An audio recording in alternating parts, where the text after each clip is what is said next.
ঘুরা জুড়ে এলাইছে বাবা। সন্তানের কোনো নাই বাবা, অস্তিত্ব নাই। ওরও কয় কি মুরগি চৌকাতে মুরগি, কই মুরগি যাক বাবা। ওর তো সন্তান না, ওর ভাই না, ওর বোন না।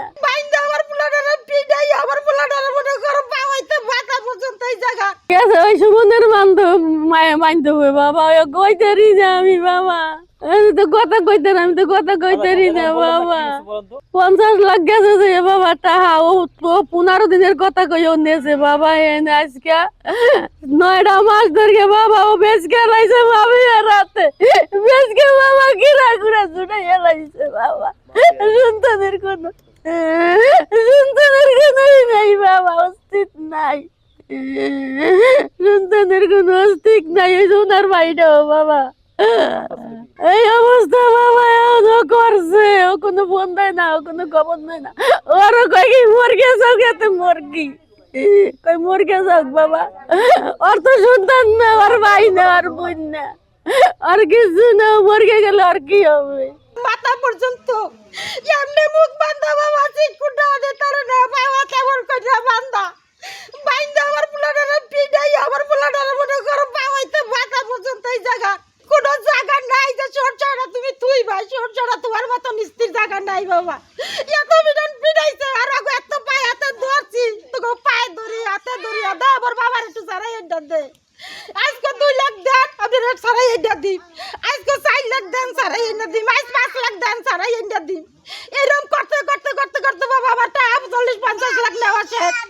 এখন আমার পোলার কোনো খবরই নাই। আমি আজ পোলা কোথায় আছে, এখন যে পায়ে ধরি, তোকে পায়ে ধরি আমার পোলাটার একটু আইনটা দে।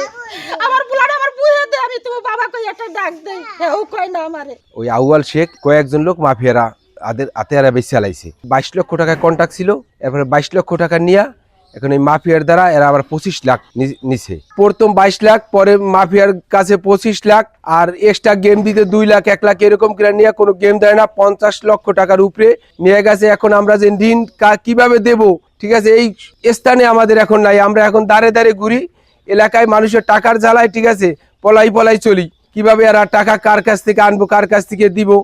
আল্লাহর রাস্তায় আমরা সকলের কাছে অনুরোধ করি এদের উপযুক্ত শাস্তি করা হোক, আর আমাদের ঋণ দেওয়ার যেভাবে ব্যবস্থা করা যায় এভাবে ব্যবস্থা করা হোক। আমার বড় ভাই তারে 15 দিনের কথা বইলা 22 লক্ষ টাকা কন্ট্রাক্ট করে নিচে বলছে 15 দিনে পার করে দিবি। তার মধ্যে এখন 9 মাস হয়ে গেছে, কোনো খবর নাই। তার মধ্যে ও বিক্রি করে, সুমন দালাল বিক্রি করে দিচ্ছে মাফিয়াগো হাতে।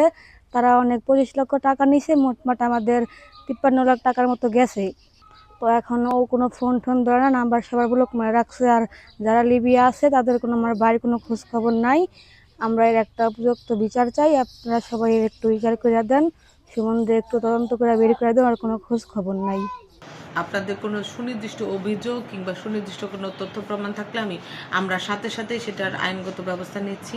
এছাড়া আমাদের সার্বিকভাবে যে আমরা সবসময় মানুষদেরকে মাদারীপুর জেলার এবং মাদারীপুর সদর উপজেলার যারা অভিবাসী আছেন, মানে যারা বাসিন্দা আছেন, তাদেরকে সবসময় আমরা কাউন্সিলিং করি যে এই ধরনের, আপনারা জানেন যে মাদারীপুর জেলা এবং মাদারীপুর সদর উপজেলার একটা প্রবণতা আছে যে তারা বিদেশমুখী হয়। আমরা তাদেরকে উৎসাহিত করি যে তারা বিদেশে যাওয়ার আগে অবশ্যই তাদের যে দক্ষতার যে প্রশিক্ষণগুলো, সেটা ভাষা সংক্রান্ত হতে পারে, কোনো কম্পিউটার প্রশিক্ষণ কিংবা অন্য কোনো স্কিল ডেভেলপমেন্টের প্রশিক্ষণ হতে পারে, সেটা তারা নিয়ে কাজ করতে পারেন। এবং সেই সাথে বর্তমানে আপনারা জানেন যে প্রবাসী কল্যাণ মন্ত্রণালয়ের আন্ডারে আপনার জাপান এবং ইতালিতে সরকারিভাবে লোক নেওয়ার একটা সম্ভাবনা সৃষ্টি হয়েছে। সুতরাং আপনাদের মাধ্যমে আমি জানাতে চাই এবং মাদারীপুর সদর উপজেলার বাসিন্দাদেরকে উদ্বুদ্ধ করতে চাই যে আপনারা সরকারি যেভাবে যে উদ্যোগটা, সরকারিভাবে যে সুযোগটা সৃষ্টি হয়েছে তার মাধ্যমে আপনারা যান। আপনার বয়সেল কিংবা সরকারি প্রবাসী কল্যাণ মন্ত্রণালয়ের মাধ্যমে আপনারা ট্রেনিং নিয়ে, দক্ষতার প্রশিক্ষণ নিয়ে বিদেশে যান। অবৈধভাবে এই ধরনের মানব পাচার চক্রের অন্তর্ভুক্ত যাতে তারা না হয় সেই বিষয়ে আমি আপনাদের মাধ্যমে তাদেরকে সতর্ক করছি এবং তাদেরকে বিশেষভাবে অনুরোধ করছি আপনারা সরকারি অফিসে আসেন, আপনারা প্রশিক্ষণ কেন্দ্রগুলোতে আসেন, দক্ষ প্রশিক্ষণ নেন এবং সরকারিভাবে আপনারা বিদেশ